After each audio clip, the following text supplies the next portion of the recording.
All right, so welcome back into Yellowhammer Radio. We are privileged today to be joined by Wisconsin Governor Scott Walker in the state of Alabama, speaking at the Alabama Republican Party meeting here today. Welcome to Alabama, Governor. Good to be back. Thanks for having me. Well, I wish I feel great because we've got a number of folks that come from Alabama who've been great Packers, from Bart Starr way back going old school to Eddie Lacy and Clinton Ha-Ha-Diss. So we're a pipeline for you guys. Keep sending us more. We'll take them. Well, you got a great response today here from the crowd.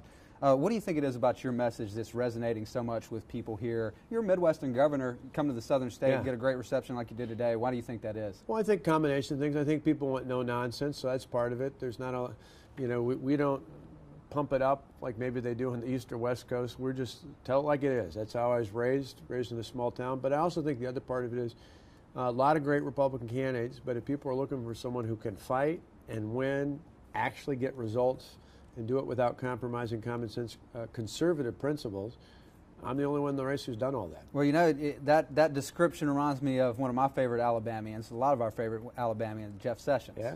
Kind of the same approach to that. I asked a couple of other presidential candidates that we talked to, I know we're getting a little cart ahead of the horse here, but let's imagine in a Scott Walker administration, one of the things about the Obama administration is just an absolute disregard for the rule of law when you look at the Justice Department. Yep. I look at a guy like Jeff Sessions, what he's saying about immigration, background, he was an AG here in Alabama. What do you think about the possibility of a Jeff Sessions AG in the Walker administration? Well, he was an EJ, and he was a federal prosecutor before that, too. Yeah, so actually he's got a great track record. No, that's the kind of people. By law, we can't promise positions of one person or the other. But what I did as governor is I laid out closer to the election typically 3 or 4 people that would be the type of people I would appoint. That to me would be the caliber of someone who's got a good track record, who understands more than anything, just like with my judicial appointments, that the most important role of the judiciary, for example, is to uphold the Constitution and those laws duly enacted within it. To me, with a Justice Department, an Attorney General, and all the people working in it, I would demand people who understand that we're a nation of laws, and we don't get to pick and choose which laws we uphold. It's part of the problem you have with this president. And it's even when I mentioned this earlier in the year when I was one of the speakers at the NRA convention, proud to have an A+ rating from them, but when I mentioned that when you raise your hand and take the oath of office to uphold the Constitution of the United States, you don't get to pick and choose which parts. You uphold it all. This president seems to like to pick and choose which rules and which parts of the Constitution he looks at. Well, I want to talk to you about a couple of issues that I think are particularly important to folks here in Alabama. When everybody changes their mind at one point or another in their life. Politicians, it's a little different because you're doing it on a national stage.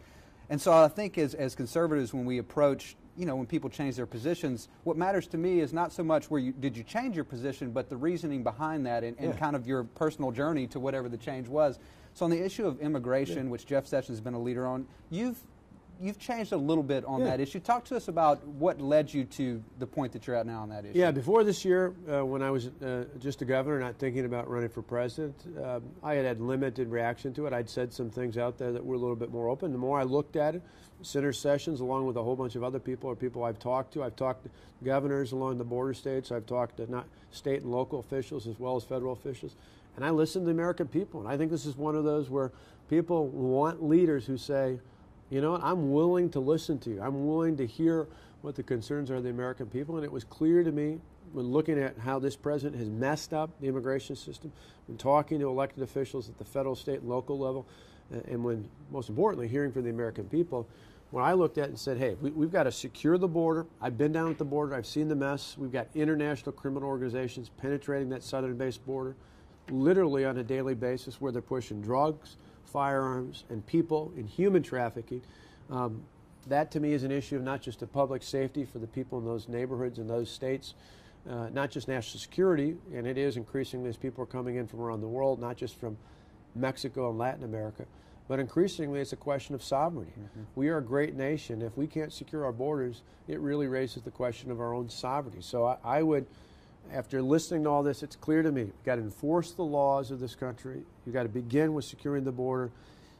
All these other questions that come up, I say, don't mean a hill of beans unless you can do those things. And people have said to me, and I believe this to be true, they've said, we've heard for years politicians give lip service to securing the border and being true to the law, and they haven't done it. And so my point is, unless you've got someone who's got a committed plan to doing that, It's just more of the same from the past, and I'm not going to repeat that. I don't believe in amnesty, and I think, and I've talked to others about this as well, if we're going to have a legal immigration system, we already have restrictions currently on legal immigration in this country. We should have a policy that makes sense, and our priority should be the impact it has on American working families and their wages in a way that I think if we do that, it'll give great priority to improving the American economy. Now,